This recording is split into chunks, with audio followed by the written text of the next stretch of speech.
Good morning, everybody. Rise and shine. Ready or not, let's do this. This is a ridiculously early morning webinar to get your day started off right, whether you're ready for it or not.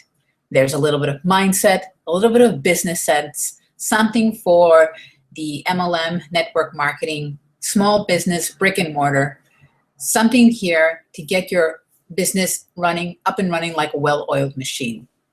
Whether you're a newbie or a seasoned veteran, or somewhere in between, there's something here for you. Welcome. My name is Mina. I'm coming to you from New York City, out in the borough of Queens. I created this webinar to push myself out of my comfort zone and to share with you my experiences as I build my business online. Let's grow into success together. So today is Friday. It's the end of the week. Happy Friday. It is January 23rd, 2015. We're nearing the end of January, the end of the month. And I know that a lot of people, when they start off the brand new year, they set off their New Year's resolutions and they're off to a bang and they say, I'm going to do this, I'm going to get into better shape, and I'm going to eat better, and I'm going to manage my time much better. I'm going to do all these wonderful and amazing things. And then what happens is that things start to peter out towards the end of January. You know, the gym would be jam-packed at the beginning of 2015, but now it's not as jam-packed. People are like petering off or just dropping off. And why is that? It could be that you're biting off more than you can chew, and you're creating these huge resolutions that get overwhelming after a while, where somebody can say, I'm going to go to the gym every single day and I'm going to work out 2 hours a day. That could be a very overwhelming schedule unless you're a bodybuilder. Or I'm going to start a healthy diet and I'm just going to eat salad every single day. That also could be a little bit overwhelming unless you're vegan or vegetarian. So for today's mindset portion, we're going to talk about goal setting and how you can, well, I'll just give you several examples of how you can set measurable goals that you could attain, that you can even, set, like, you can set goals for today. You could set goals for the week. You could set goals for the month, for the next 3 months, the next 6 months, for the next year.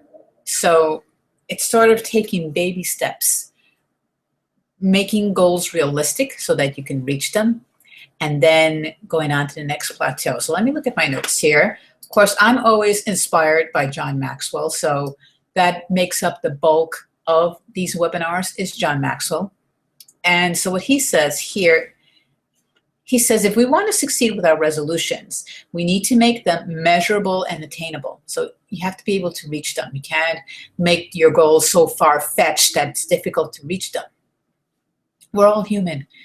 We can be superhuman sometimes. There are times that we can seem like we're superhuman, but that is a result of careful planning and practice. But we have to make our goals measurable and attainable. Like say, okay, I want to eat healthier, but how do I do that? You can start off with a small goal, like say, I'm going to, instead of starting off with a cup of coffee in the morning, I'm going to start off my day, you can see here, with some warm water. I'm going to squeeze a lemon into that, and I'm going to drink that. That's a small, attainable, and measurable goal. And maybe today I'm going to include a salad with my lunch. So instead of, like, say, how about, if I'm going to have a burger, instead of having the fries, but I can't imagine not having fries without a burger, I'm going to replace the fries with a salad. How about that? Now that's a goal that's measurable and attainable. Okay, so that's what John Maxwell is talking about. If we want to succeed with our resolutions, we need to make them measurable and attainable. Breaking them down to specific goals is going to help us do that. So what John Maxwell says, if you haven't already broken your big dreams down into goals, take the time out to do that. Create manageable steps. Give yourself deadlines. Don't let discouragement derail your dreams. So say, let's say here, you want to become a successful blogger, but you feel like you don't have time to keep up with a blog. Well, How about if you write a little bit each and every day? So you have a blog and you feel you have to create these long-ended blog posts. And in reality, that's not the case. You can create things that are short and sweet, or you have no idea what to talk about. There's content all around you. You can take something you learned from John Maxwell, and you can read an article and then learn from it, and then share what you've learned from that article and give credit to John Maxwell. So this article was inspired by John C. Maxwell, yada, yada, yada. And I've read this article and this is what I learned, like what I'm sharing with you right now. I read this post by John Maxwell on goal setting and goals and the importance of goals. And now I'm sharing with you what I've learned from that. And I'm going to later share what I've learned from this on my blog. So that is how you can start writing your blogs. And then you can set a goal to say, okay, I'm going to, right now, I don't know if I will be able to blog every single day. I'm going to blog twice a week. I'm going to blog, but not only say twice a week, I'm going to blog on Tuesdays and Thursdays. And then once you have set yourself a deadline, I say by Tuesday, I'm going to release a blog post, and also by Thursday, I'm going to release another blog post.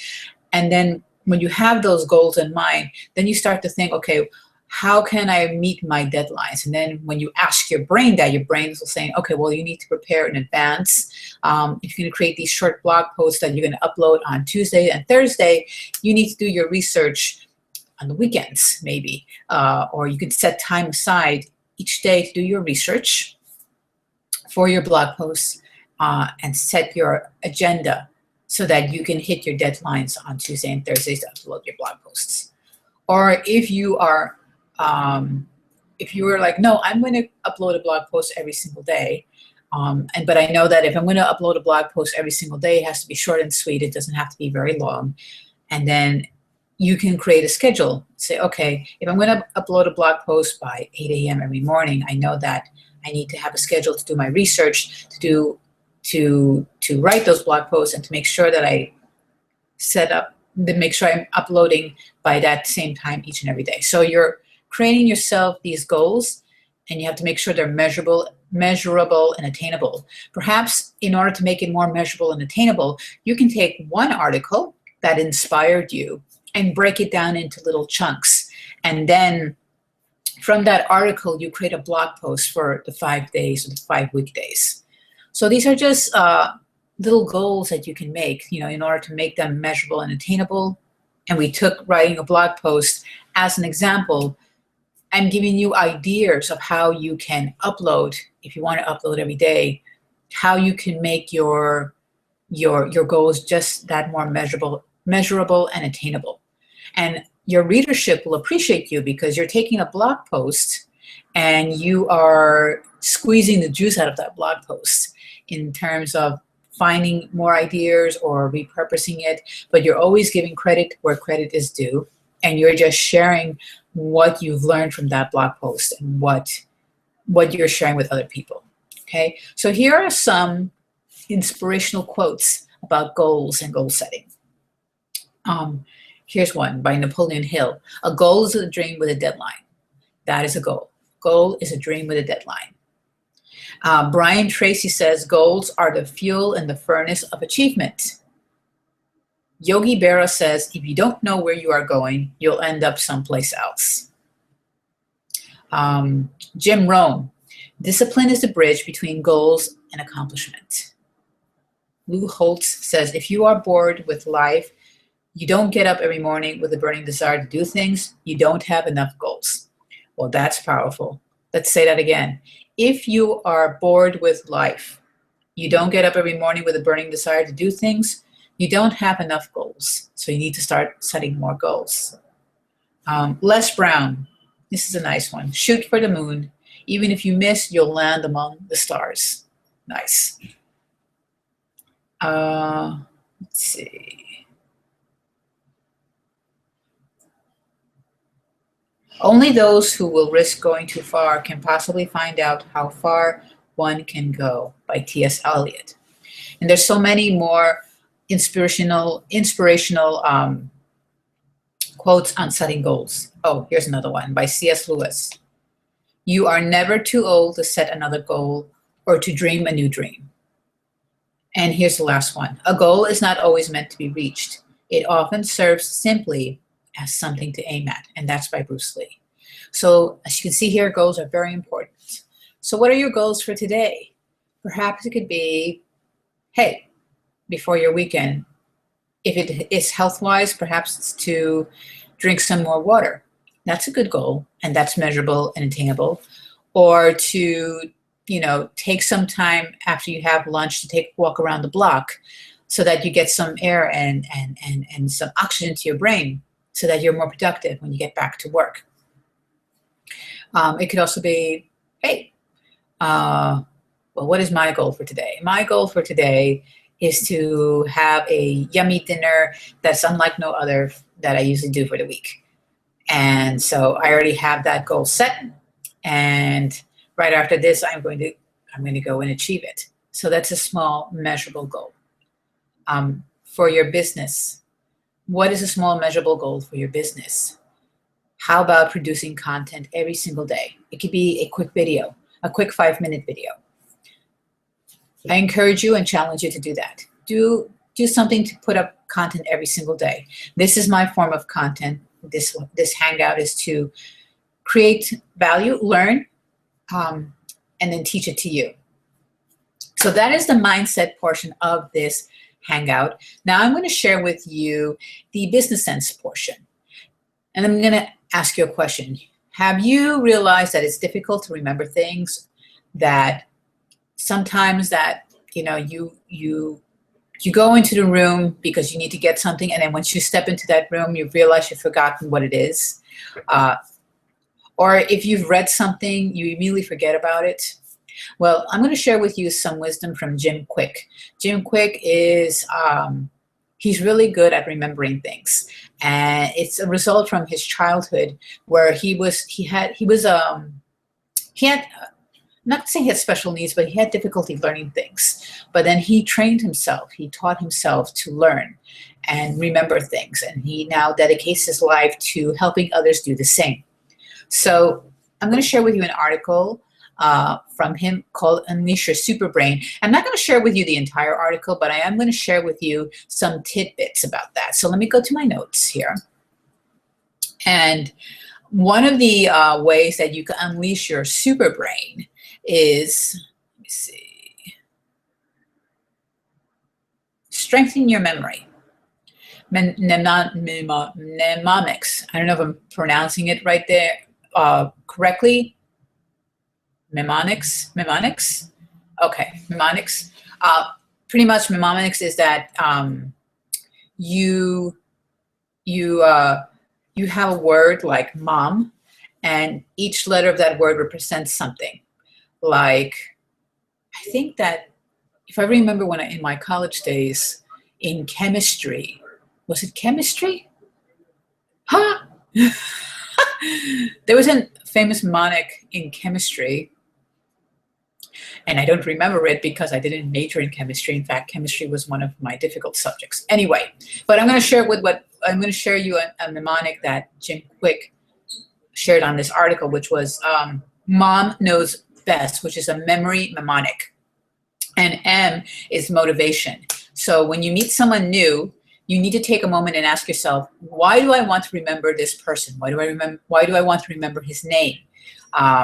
Because that's a big challenge a lot of us face, especially in social situations. We get introduced to a person, and the first thing we forget is their name. We could have like you're in a party and you meet a person, and then you're just like going around, and then when you go back to that person, you're having a conversation and you don't remember the person's name. How embarrassing. So Jim Kwik developed this mnemonic, MOM. The first M is motivation. And you need to ask yourself, why do I want to remember this person's name? So you have to ask yourself that. It could be, oh, well, this person, I want to remember this person's name because they're a great dresser. She's very stylish. I want to remember this person's name because she's very stylish. And I want to know, where does she find her inspiration to be so stylish? So there is your motivation to remember that person's name. The O for this mnemonic is observation. And so what Jim Quick teaches here is that recalling names or other information is often not a matter of retention, but of attention. Not retention, but of attention. You got to pay attention to remember that person's name. So what he says here, take a moment to quiet your inner dialogue. Focus and really listen when you're introduced to people or attending a presentation. So a lot of times we're really distracted, and that also can contribute to forgetting a person's name. You know, if you're being introduced to a person and you're thinking about what you need to do later that evening, or that you have a deadline to meet, or you have these goals that you want to set, and you're not giving your full attention to meeting that person and to learning that name, of course you're going to forget their name. So do some observation and give your full attention to that person. They say Bill Clinton, he's good at remembering names. And why is he good at that? Is because when you're speaking to Bill Clinton, he gives you his full undivided attention. He makes you feel like you're the only person in the room. He's paying attention to what you are saying. So of course he's going to remember your name because he's giving you his attention. He's practicing that O part of the mom observation. And the last M is mechanics. And so these are tips and strategies for remembering information. So this is the mnemonic. The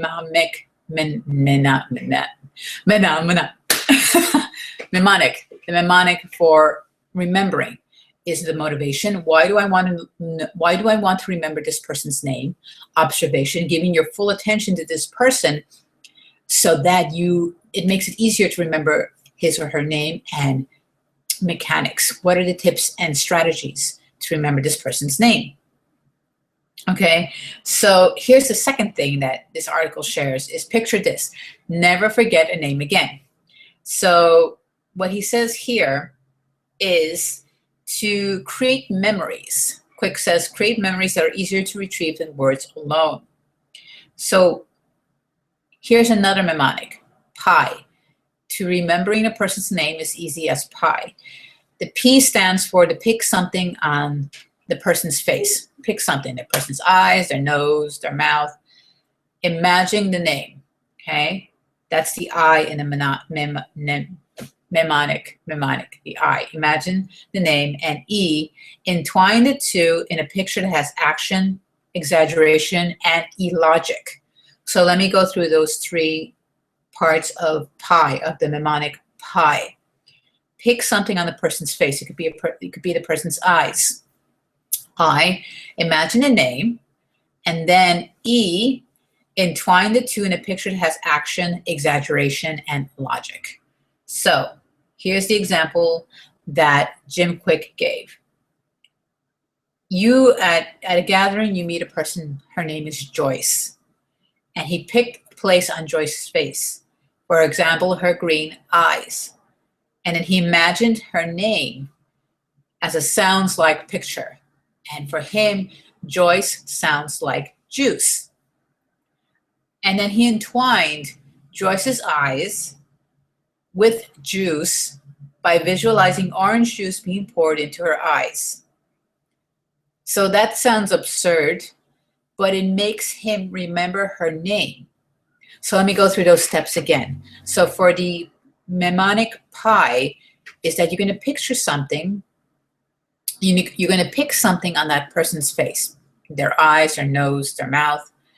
And then you're going to imagine the name. So you picked Joyce's eyes. She's got green eyes. You imagined her name, Joyce, which sounds like juice.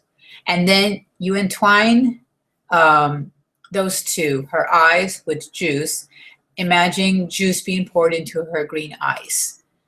So there's juice being poured into Joyce's green eyes, and it makes it easier for you to remember Joyce's name. Oh yes, that you're Joyce. Juice being poured into Joyce's green eyes. So it sounds a bit silly, but if it's going to help you remember a person's name, which is important when you're in social gatherings, when you're at conferences, at networking events, say your mentor introduces you to this great leader. Now, you're going to, of course, remember that leader's name, because if that leader's name is going to remember you, you want to be remembered. And the first thing to be memorable is to remember people's names. So you can use these tips by Jim Quick to remember people's names. So that is a business sense moment for today, Friday. Just to summarize what we spoke about today, goals are dreams with a deadline, and you should make your goals measurable and attainable. So you can start by making goals today. And an easy goal to set is to drink more water for your health.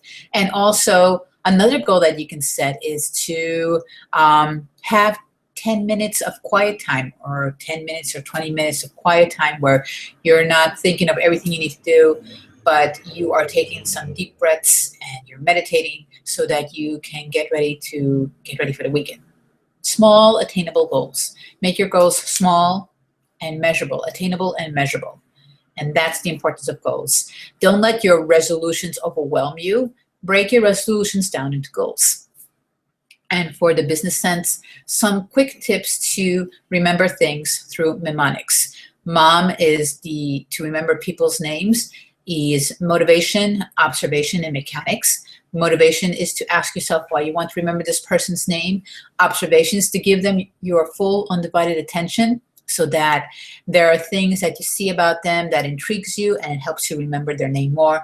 And mechanics are the tips and techniques that you use to remember that person's name. And here is the other mnemonic, which is PI. To remember a person's name well is to pick a feature on that person's face. It could be their eye, their nose, their mouth, their ears.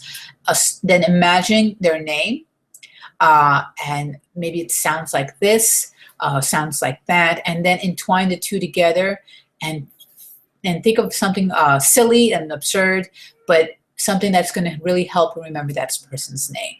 So we've reached the end of today's Hangout. I want to thank you for stopping by on Rise and Shine, Ready or Not, Let's Do This. If you liked what I shared today, feel free to share with a friend or two and leave a comment below. You can also continue the conversation on my blog, minagpolikibai.com. I will leave all the information below in the information box. Have a great day, folks. See you on Monday, same bat time, same bat channel. Thanks for stopping by again. Cheers.